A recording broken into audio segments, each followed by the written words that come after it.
मी भारतातलं असं ठिकाण पाहिलं जे पाहून मला विश्वासच बसला नाही की हे इंडियामध्ये आहे. भारताच्या नॉर्थ ईस्ट साईडला लपलेला एक स्वर्ग म्हणजेच मणिपूर, जिथे प्रत्येक रस्ता, प्रत्येक डोंगर आणि प्रत्येक सूर्योदय मन जिंकून घेतो. लोकटक लेकवर बोटिंग करताना असं वाटत होतं जणू मी पाण्यावर नाही तर एखाद्या स्वप्नात तरंगतो. आणि त्याच तरंगत्या बेटावरची रात्र, शहराच्या गोंधळापासून दूर, शांतता, थंड हवा आणि निसर्गाच्या कुशीत घालवलेला एक अविस्मरणीय अनुभव. मणिपूर फक्त एक डेस्टिनेशन नाही, ही एक फिलिंग आहे जे आयुष्यभर लक्षात राहते. पण नागालँडवरून मी इथपर्यंत कसा पोहोचलो त्याची स्टोरी याहून जास्ती इंटरेस्टिंग आहे.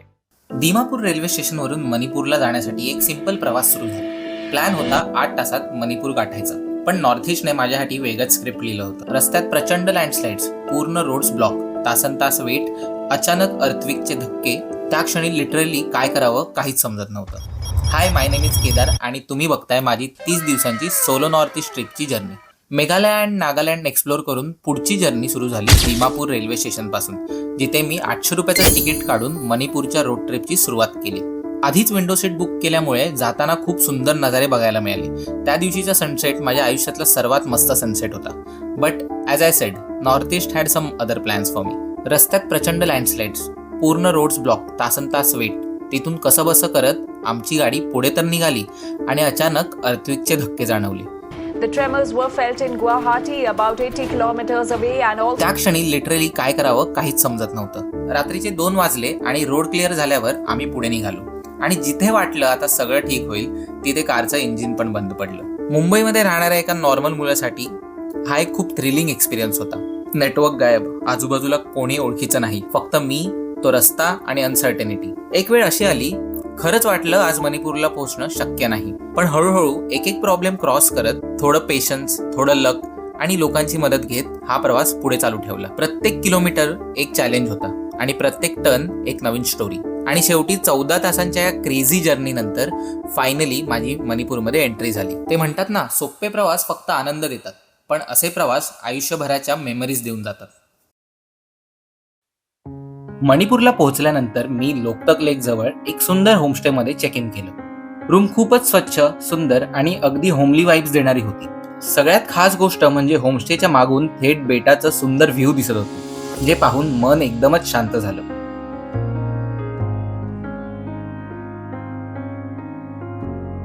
इथले ओनर सुद्धा खूप स्वीट आणि वेलकमिंग होते. ब्रेकफास्ट करून थोड्या वेळ आराम केला आणि त्यानंतर त्यांनी मला सांगितलं की आज इथे एक लोकल इव्हेंट होणार आहे आणि ते मला तिथे घेऊन जाणार आहेत. ज्या दिवशी मी पोहोचलो त्या दिवशी असा इव्हेंट असणं म्हणजे खरंच माझ्यासाठी एक लकी मोमेंट होता. काकांनी मला त्यांच्या स्कूटीवर बसवलं आणि आम्ही त्या इव्हेंटकडे निघालो.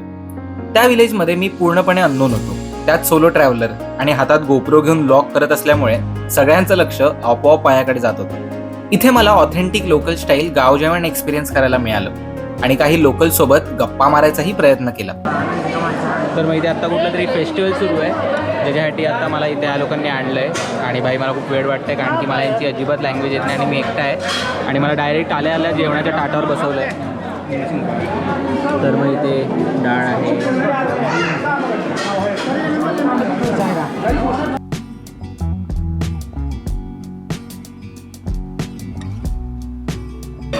यांनी मला अजून एक नवीन भात दिला आहे टेस्ट करायला. हा होता तोच नव्हता त्यात मला, आणि आता मी हा वाला भात ट्राय करणार आहे. इसका नाम क्या है इस राइस का? Black rice. ओके. ही चटणी भारी आहे शेंगदाण्याची, मस्त लागते, तिखट आहे. हे मला नाही आवडलं.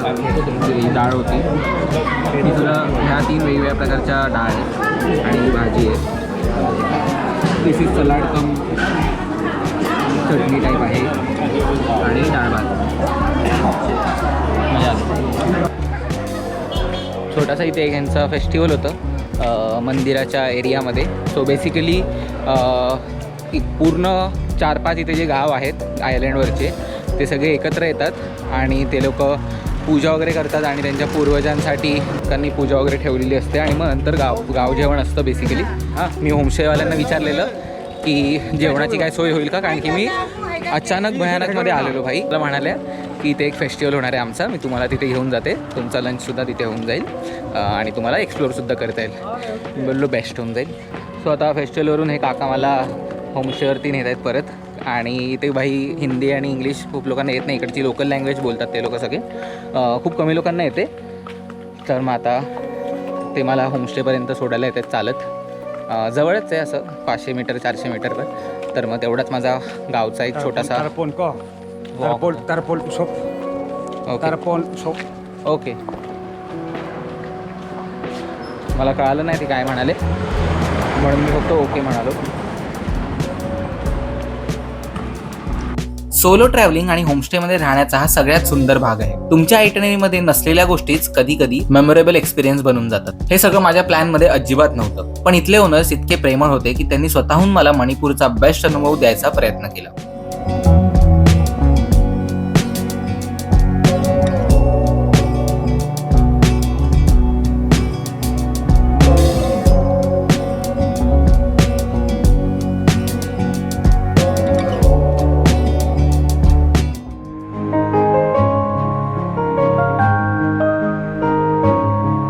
गुड मॉर्निंग मित्रांनो.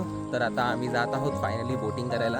सनराईज मस्त झालेला आहे इथे समोर, म्हणजे जस्ट झाला. आता पूर्ण अंधार होता आणि आमच्या डोळ्यांच्या समोर एवढा असा प्रॉपर एक सनराईज आम्ही विटनेस केला मणिपूरच्या या आयलँडवरती. आणि तुम्ही बघू शकता हे इकडचं मार्केट आहे, सगळं बंद आहे. आणि इथे एक गोष्ट भारी आवडली मला भाई, प्लॅस्टिक बॉटल बॅग यांनी इथे प्रत्येक 50 मीटरवर किंवा 100 मीटरवर ठेवली आहे. आणि कचराची पेटीसुद्धा प्रत्येक 50-100 मीटरवर आहे. त्यामुळे ही जागा एवढी स्वच्छ आणि सुंदर आहे की रस्त्यावर तुम्हाला अजिबात कचरा दिसत नाही आहे. आणि आताच आमचा असा प्लॅन आहे की आम्ही इकडचा एका लोकलचा नंबर घेतला आहे आमच्या होमस्टेच्या ओनरकडून, आणि त्याचं नाव रॉबिन आहे. सो मला महाराष्ट्रातला हा संभाजीनगरचा आहे, याचं नाव आहे घनश्याम.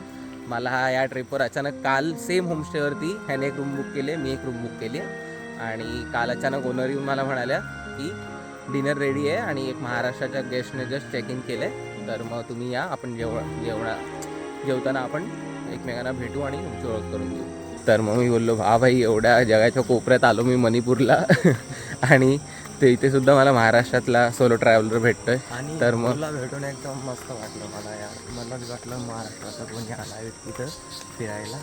तर भाऊचं माझी काल म्हटलं पूर्ण वगैरे झालं, तर आज आम्ही जाऊ लागलो बोटिंग करण्यासाठी. येस.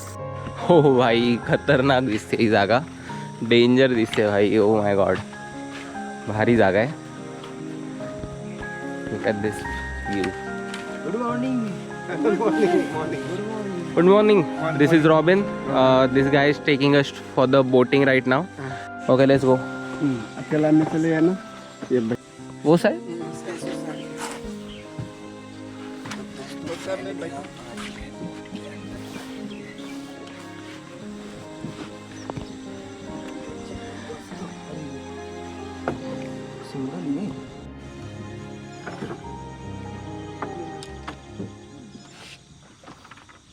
तर गाईज एवढा सुंदर सनसेट होतो आहे आणि एवढी सुंदर लेक आहे.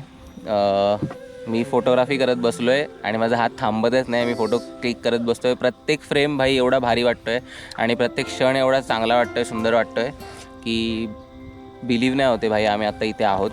Just look at this reflection, बघा रिफ्लेक्शन.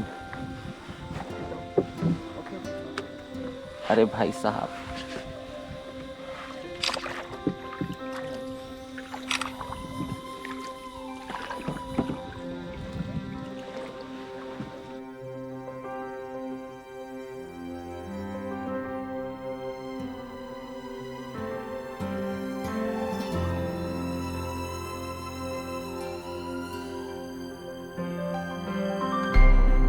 गाईज आता आम्ही या लँडवरती उभे आहोत अँड यू कॅन सी भाई, मी हे असं पायाने फक्त असं केलं ना तर पूर्ण हा ग्रीन फील्ड हलतोय असा आजूबाजूचा. अचार चटनी, इसका चटनी नाइस.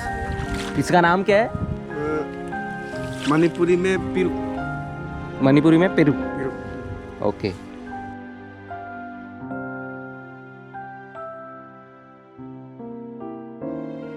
खा सकते हैं इसे खा सकते हैं.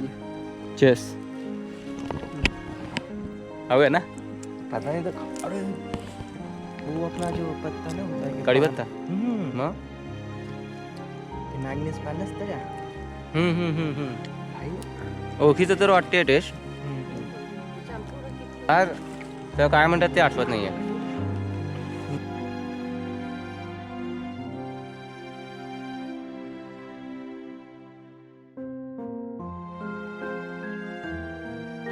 पण भाई मस्त आहे भाई 360 व्ह्यू बघा तुम्ही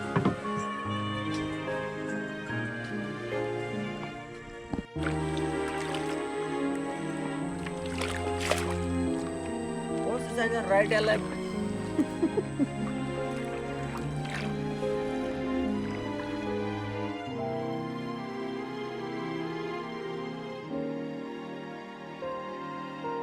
काका आणि काकींकडून आम्ही बोट टेक ओव्हर केलेली आहे आणि स्वतःच आता बोटिंग करतोय दोघं पण हा आपला भाऊ आहे संभाजीनगरवरून आलाय सोलो ट्रॅव्हलर आणि मी मुंबईवरून आलोय दोघं पण महाराष्ट्रातले आणि मणिपूरच्या या ब्युटिफुल लोकतक लेकमध्ये आम्ही आता बोटिंगचा एक्सपिरियन्स करतोय खूप सुंदर अनुभव आहे आणि माझं असं म्हणणं असेल की प्रत्येक व्यक्तीने एकदा तरी आपल्या आयुष्यात ही लेक व्हिजिट करावी आणि मुळात आणि मेन म्हणजे इथे सनराईज बघायला या कारण की सनराईज भाई इथे खूप मस्त दिसतो one of the best sunrise of my life आत्तापर्यंत मी जेवढे पण सनराईज बघितलेत मला असं वाटतं की मणिपूरचं सनराईज सर्वात बेस्ट होता आत्तापर्यंत माझ्यासाठी आम्ही दोघंसुद्धा बोट चालवतो आम्ही दोघांना पण आयडिया नाही आम्ही कुठे नेतोय बोट आम्ही फक्त पॅडल मारतोय आणि कुठेतरी जातोय